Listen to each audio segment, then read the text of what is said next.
कमजोर दिल वालों के लिए नहीं है। इसे अकेले या रात में सुनना पड़ना आपके डर को कई गुना बढ़ा सकता है।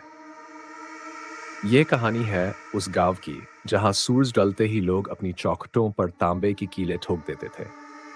मेरी नानी का घर, जिसे गांव वाले काल कोठरी कहते थे। मम्मी हमेशा कहती थी कि नानी के घर की तरफ पीट करके मत सोना, क्योंकि वहां वो रहता है जिसे देवताओं ने भी भुला दिया। उसका नाम था हस्तार। मैंने इसे अंधविश्वास समझा जब तक कि उस गर्मी की छुट्टियों में मैं वहां गया नहीं।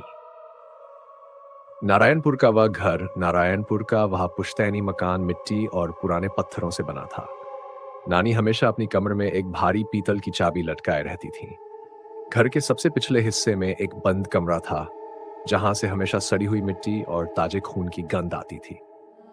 वह खौफनाक रात रात के 2 बज रहे थे। सन्नाटा इतना गहरा था कि मुझे अपनी धड़कनें सुनाई दे रही थी।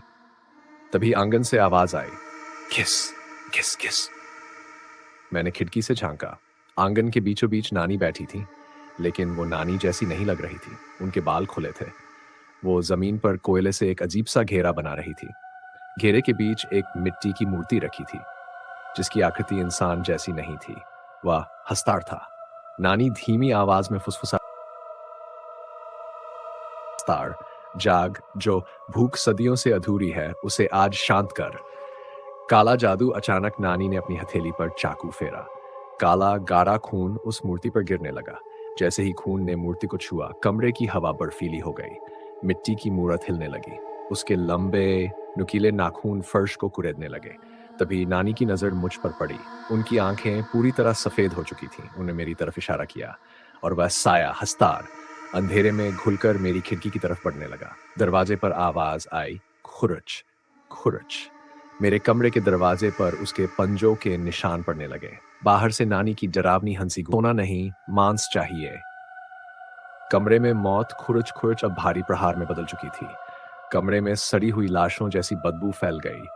दरवाजे की दरार से काला गाढ़ा धुआं अंदर आने लगा, जो धीरे धीरे इंसानी साये का रूप लेने लगा। वह हस्तार था।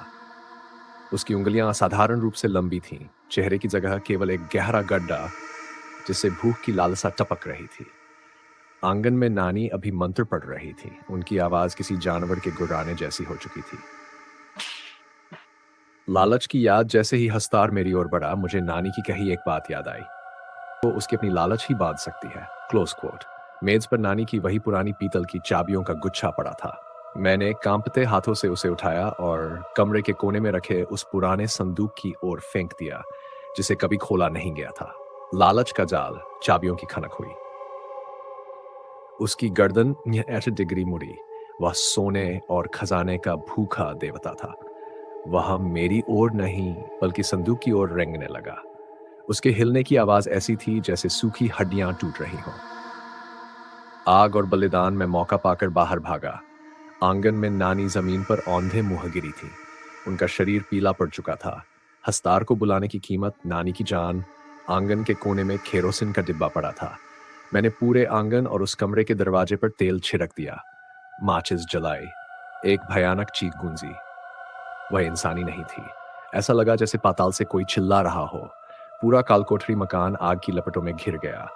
लपटों के बीच मैंने हस्तार का चेहरा देखा, मिट्टी का बना, पिघलता हुआ, लेकिन उसकी आंखों की जगह बने गड्ढे अब भी मुझे ही देख रहे थे। उपसंहार में किसी तरह जलते घर से बाहर निकल आया। सुबह गांव वाले आए। वहां सिवाय राख के कुछ नहीं था। न नानी का शरीर मिला, न ही वह संदूक। आज भी जब बादल गरजते हैं या मिट्टी की सौंधी महक आती है, मुझे अपने बिस्तर के नीचे वही खुर्च खुर्च सुनाई देती है। लोग कहते हैं हस्तार कभी मरता नहीं, वह बस अगले लालची इंसान का इंतजार करता है।